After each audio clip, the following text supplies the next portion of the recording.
नमस्कार मित्रों, आज के इस वीडियो में हम महारथी कर्ण और अर्जुन के संग्राम के बारे में जानेंगे, अर्थात कि कर्ण के वध तक की महारथी कर्ण की संपूर्ण कथा के बारे में जानेंगे। और अगर आप हमारे इस चैनल पे नए हैं तो कृपया हमारे इस कर्मयोगी चैनल को सब्सक्राइब करना बिल्कुल ना भूलें। तो चलिए दोस्तों, बिना टाइम वेस्ट किए करते हैं वीडियो को स्टार्ट। द्रोणाचार्य की मृत्यु के बाद दुर्योधन पुनः शोक से आतुर हो गया। अब द्रोणाचार्य के बाद कर्ण उसकी सेना का सेनापति हुआ। पांडव सेना का अधिपति अर्जुन को मिला। कर्ण और अर्जुन में भांति भांति के अस्त्र शस्त्रों की मारपीट से युक्त महाभयानक युद्ध हुआ, जो देवासुर संग्राम को भी मात देने वाला था। कर्ण और अर्जुन के संग्राम में कर्ण ने अपने बाणों से शत्रु पक्ष के बहुत से वीरों का संहार कर डाला।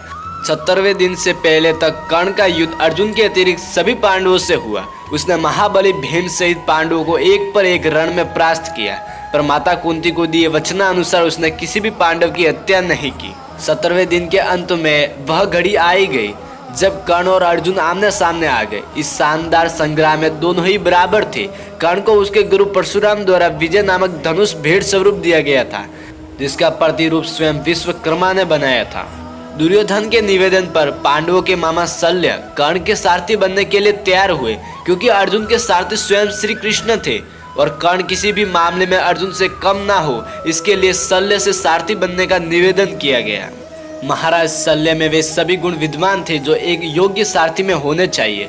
अर्जुन तथा कर्ण के मध्य हो रहे युद्ध की यह भी विशेषता थी कि जब अर्जुन के बाण कर्ण के रथ पर लगते तो उसका रथ कई गज पीछे खिसक जाता, किंतु जब कर्ण के बाण अर्जुन के रथ पर लगते तो उसका रथ केवल कुछ हथेली जितना दूर चला जाता। इस पर श्री कृष्ण ने कर्ण की प्रशंसा की। चकित होकर अर्जुन ने कर्ण की इस प्रशंसा का कारण पूछा, क्योंकि उसके बाण रथ को पीछे खिसकाने में अधिक प्रभावशाली थे। तब श्री कृष्ण ने कहा कि कर्ण के रथ पर केवल कर्ण और शल्य का भार है, किंतु अर्जुन तुम्हारे रथ पर तो तुम स्वयं, मैं और वीर हनुमान भी विराजमान है। और तब भी कर्ण ने उनके रथ को हथेली जितना पीछे खिसका दिया। युद्ध में कर्ण ने कई बार अर्जुन के धनुष की प्रत्यंचा काट दी, किंतु हर बार अर्जुन पलक झपकते ही धनुष पर प्रत्यंचा चढ़ा लेता है। इसके लिए कर्ण अर्जुन की प्रशंसा करता है और शल्य से कहता है कि वह अब समझा कि क्यों अर्जुन को सर्वश्रेष्ठ धनुर्धर कहा जाता है। और फिर कर्ण और अर्जुन ने देवी अस्त्रों को चलाने के अपने अपने ज्ञान का पूर्ण उपयोग करते हुए बहुत लंबा और घमासान युद्ध किया। कर्ण द्वारा अर्जुन का सिर धड़ से अलग करने के लिए नागास्त्र का प्रयोग किया गया, किंतु श्री कृष्ण द्वारा सही समय पर रथ को भूमि में थोड़ा सा धसा लिया गया, जिससे अर्जुन बच गया। इससे नागास्त्र अर्जुन के सिर के ठीक ऊपर से उसके मुकुट को छेदता हुआ निकल गया। नागास्त्र पर उपस्थित अश्वसेना नाग ने कर्ण से निवेदन किया कि वह उस अस्त्र का दोबारा प्रयोग करे, ताकि इस बार वह अर्जुन के शरीर को बेंधता हुआ निकल जाए। किंतु कर्ण ने माता कुंती को दिए वचन का पालन करते हुए उस अस्त्र के पुनः प्रयोग से इनकार कर दिया।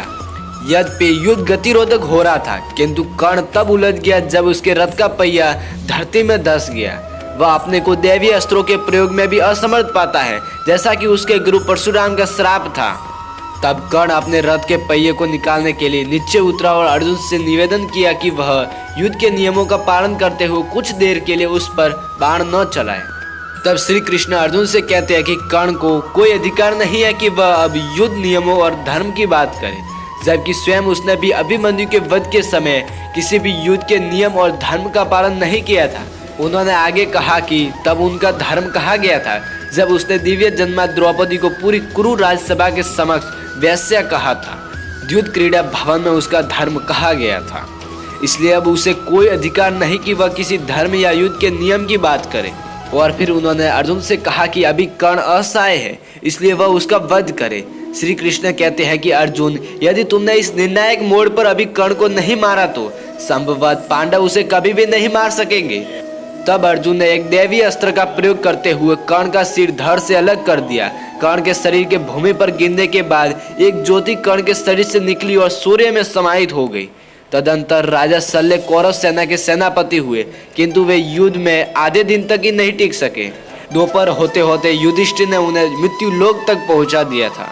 तो फिर मित्रों, ये था आज का हमारा वीडियो। इस वीडियो में आपने महारथी कर्ण और अर्जुन के महासंग्राम के बारे में जाना। तो फिर मित्रों, ये था आज का हमारा वीडियो। इस वीडियो में मैंने किसी योद्धा की बढ़ाई या चढ़ाई नहीं की है, न मैंने अर्जुन को महान बताया न कर्ण को। इस वीडियो में मैंने जो सत्य है वो सत्य बताया है। और मित्रों, आपके अनुसार इन दोनों में से कौन श्रेष्ठ था, यह आप हमारे इस कमेंट बॉक्स में ज़रूर लिखें।